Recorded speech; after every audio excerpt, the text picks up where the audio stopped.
71-এ পাকিস্তান, সেখানেও বাংলাদেশ দল মাথা নত করে নাই। 2026-এ ভারত, এইখানেও আমরা মাথা নত করবো না ইনশাআল্লাহ। আইসিসি থেকে 21 তারিখে একটা ডেডলাইন দেওয়া হয়েছে যে এরপরে বাংলাদেশ দল যদি খেলতে চায় তাহলে আর খেলতে পারবে না বিশ্বকাপের। এমন একটা পরিস্থিতি কিন্তু এখন তৈরি হয়েছে।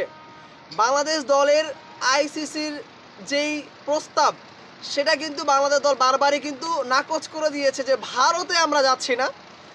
আমাদের যে বিসিবির প্রধান রয়েছেন আমিনুল সাহেব রয়েছেন, এছাড়াও আমাদের যে উপদেষ্টা রয়েছেন মাননীয় উপদেষ্টা আসিফ নজরুল, এছাড়াও কিন্তু রিসেন্ট যে ডিরেক্টর রয়েছেন পরিচালক তিনি এম এ নাজমুল, এছাড়াও বাংলাদেশের আরও সাধারণ আপামর জনতা সব মানুষই কিন্তু বাংলাদেশের এই বিসিবির সাথে একমত যে তারা কেউই ভারতের মাটিতে গিয়ে খেলতে সম্পূর্ণ নারাজ। অন্যতম কারণ মোস্তাফিজকে ওইভাবে করে অপমান করা, দ্বিতীয় কারণটা হচ্ছে রাজনৈতিক একটা ইস্যু হয়তো হইতে পারে।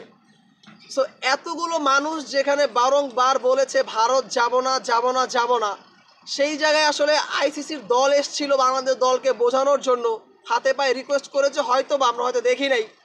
সেই জায়গায় কিন্তু বাংলাদেশ দল নাকচ করে দিয়েছে এবং বাংলাদেশ দল প্রস্তাব দিয়েছিল যে গ্রুপটাকে চেঞ্জ করার জন্য, বাট আলটিমেটলি আয়ারল্যান্ড দল তারাও কিন্তু ভারত যেতে চায় না। এমন একটা দেশ দেখান যেই দেশটা ভারতকে পছন্দ করে, তার মানে বোঝা যাচ্ছে সমস্যাটা আসলে ভারতের মধ্যেই। আইসিসির চাটাচাটি স্বভাব আছে কি না আমার জানা নাই, তবে এমন একটা ইস্যুতে তারা আসলে বারংবার বাংলাদেশকে কিন্তু ফোর্স করছে।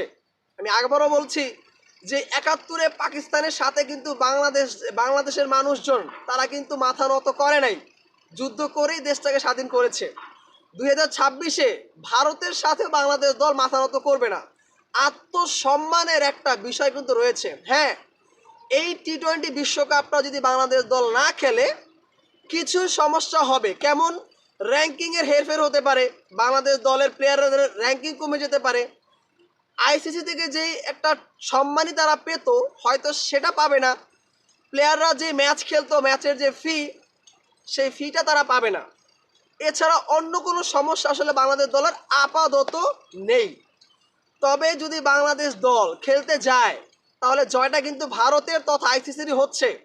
কারণ যেখানে আমিনুল ইসলাম বুলবুল, এম এ নজরুল, আসিফ নজরুল, এছাড়া বাংলাদেশ দলের যে আপামর জনতা জনসাধারণ রয়েছে, বাংলাদেশের ফ্যান রয়েছে, তারা সবাই যেখানে একেবারে দৃঢ় কণ্ঠে বলেছে ভারত যাব না ভারত যাব না ভারত যাব না, সেখানে যদি আইসিসি প্রস্তাবকে আমরা প্রত্যাখ্যান করে দিয়েছি, সেই জায়গায় যদি আমরা আবার ভারত যেয়েই খেলি তাহলে আসলে আমাদের কিন্তু সম্মানের আর ছিটে ফোটাও থাকবে না।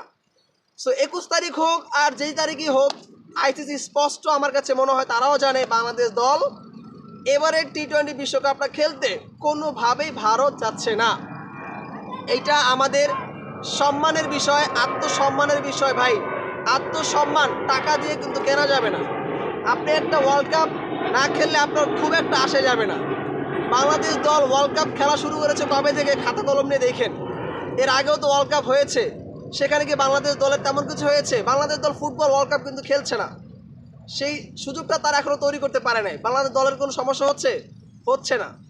তো একটা টি-20 ওয়ার্ল্ড কাপ না খেলে আমার কাছে মনে হয় না বাংলাদেশ দলের আহামরি কোনো সমস্যা হবে। তবে যদি খেলতে যায় তাহলে আত্মসম্মানের যে একটা বিষয় রয়েছে সেখানে একেবারে দাগ লেগে যাবে এবং ভারতের ওইসব উস্কানিদাতা যারা আছে, ভারতের যেসব লোকজন আছে, ভারতের যে গণমাধ্যম রয়েছে, তারা আসলে হাততালি দিবে, মজা নিবে যে বাংলাদেশ দলের আত্মসম্মান বলতে কিছুই নেই। তবে দিন শেষে আমার কাছে এটাই মনে হয় আমিনুল ইসলাম বুলবুল তথা বাংলাদেশের বিসিবি তারা ভারত যাচ্ছে না মোটামুটি শিওর। 21 তারিখ বুধবার বাংলাদেশের লাস্ট দিন এবং ওই দিনই হচ্ছে ডিসাইড হবে বাংলাদেশ দল বিশ্বকাপ খেলতে যাচ্ছে কি যাচ্ছে না। ভারত হলে বাংলাদেশ দল যাবে না, অন্য কোনো দেশ হলে বাংলাদেশ দল যাবে। সো অপেক্ষা থাকতে হচ্ছে আরও একটা দিন। ধন্যবাদ সবাইকে, আসসালামু আলাইকুম।